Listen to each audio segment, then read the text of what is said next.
ಹೆಣ್ಣು ಈ ಮೂರು ಮಾನವನ ಕೈಯಲ್ಲಿದ್ದರೆ ಈ ಜಗತ್ತನ್ನೇ ನಮ್ಮಂತ ಕಳ್ಳ ಕದಿಮರ ಕಪಿ ಮುಷ್ಟಿಯಲ್ಲಿಟ್ಟುಕೊಂಡು ಏನು ಬೇಕಾದರೂ ಮಾಡಬಹುದು. ಅಂತೆಯೇ ಖಾದಿ, ಕಾಕಿ, ಕಾವಿ ಈ ಮೂರು ಒಟ್ಟಾದರೆ ಈ ದೇಶವನ್ನೇ ನಮ್ಮ ಕಪಿಯ ಮುಷ್ಟಿಯಲ್ಲಿಟ್ಟುಕೊಂಡು ಈ ಅಲ್ಪರನ್ನು ಹೇಗೆ ಬೇಕಾದರೆ ಹಾಗೆ ಕೊಡಿಸಬಹುದು.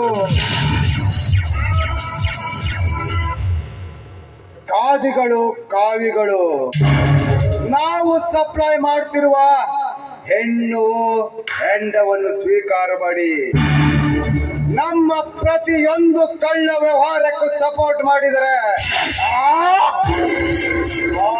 ಕಾಕಿ ತೊಟ್ಟ ಇನ್ಸ್ಪೆಕ್ಟರ್ ಪ್ರಸಾದ್ ಮಾತ್ರ ನಾವು ಬೀಸಾಡುವ ಮೂಳೆಯನ್ನು ನಿರಾಕರಿಸಿ ನಮ್ಮ ಪ್ರತಿಯೊಂದು ಕಾರ್ಯಕ್ಕೂ ಅಡ್ಡನಾಗಿರುವನು.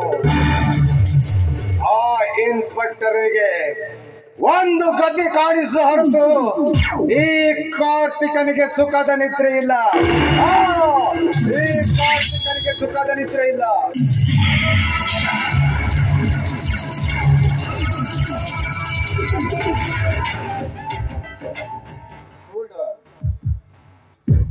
ಏನಾಯ್ತು ರಾಬರ್ಟ್?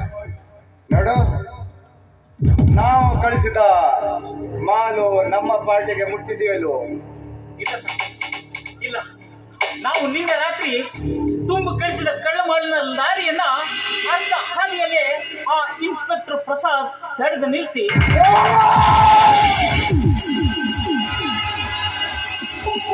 ಆ ಲಾರಿಯನ್ನ ಸೀಲ್ ಮಾಡಿ ಡ್ರೈವರ್ನ ಅರೆಸ್ಟ್ ಮಾಡಿ ಸ್ಟೇಷನ್ ಕರ್ಕೊಂಡ.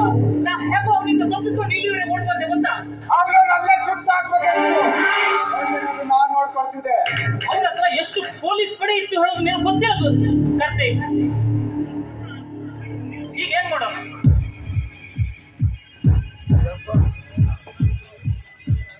ಹಾ ರಾಬರ್ಟ್, ನನಗೆ ಸುಖದ ನಿದ್ರೆ ಇಲ್ಲ. ಆ ರಘುವನ್ನ ಹೇಗಾದ್ರೂ ಮಾಡಿ ನಾವು ಮುಗಿಸ್ಲೇಬೇಕು. ಇಲ್ಲ ಅಂದ್ರೆ ಅವನು ಒಂದು ಕೈಕಾಲನ್ನು ತೆಗೆದು ನಾವು ಅವನ ಒಂದು ಕತೆ ಕಾಣಿಸ್ಲೇಬೇಕು. ನೋಡು ಕಾರ್ತಿಕ್, ನಾವು ಈಗ ಈ ಸ್ಥಳದಲ್ಲಿ ಹೆಚ್ಚು ಹೊತ್ತು ನಿಲ್ಲೋದು ಅಪಾಯ. ಯಾಕೆಂದ್ರೆ ಆ ಡ್ರೈವರ್ ಹತ್ರ ನಮ್ಮ ಈ ಗುಪ್ತ ಸ್ಥಳದ ಅಡ್ರೆಸ್ ಅನ್ನು ತಿಳ್ಕೊಂಡು ಆ ಇನ್ಸ್ಪೆಕ್ಟರ್ ಪ್ರಸಾದ್ ಇಲ್ಲಿ ಬಂದ್ರು ಬರ್ಬೋದು. ಆದಷ್ಟು ಬೇಗ ನಾವು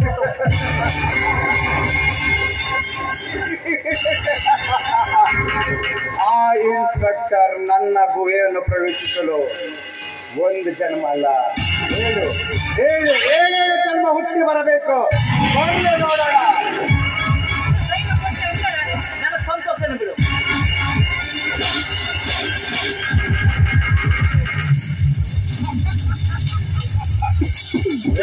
ಜನ್ಮ ಯಾಕೆ ಬೇಕು? ಈ ಜನ್ಮದಲ್ಲೇ ಬಂದಿದ್ದೇನೆ ಮಿಸ್ಟರ್ ಇನ್ಸ್ಪೆಕ್ಟರ್. ಈ ಕಾರ್ತಿಕನನ್ನು ಅರೆಸ್ಟ್ ಮಾಡಲು ಅಷ್ಟೊಂದು ಸುಲಭವಲ್ಲವೋ?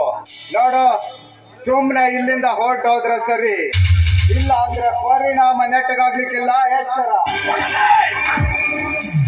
ಹೆಚ್ಚಿಗೆ ಮಾತನಾಡಿದ್ರೆ ಸುತ್ತಿ ಬಿಸಾಕಿ ಹೋಗ್ತೇನೆ. ನೆನ್ಪಿಟ್ಕೊಂಡು ಅದನ್ನು ಯಾರನ್ನ ಭಾವಿಸಿದ್ದೀಯ ನೀನು? ನಿನ್ನಂತ ನೀಚ ರಾಜಕಾರಣಿಗೆಲ್ಲ ಹೆದರ್ಲಿಕ್ಕೆ ನಾನು ಕಾಕಿ ಕೊಟ್ಟಿದ್ದು ನಾನೇನು ಷಂಡನಲ್ವೋ?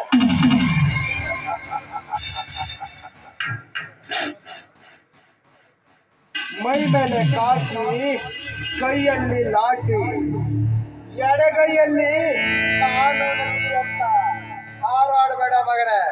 ನೋಡು,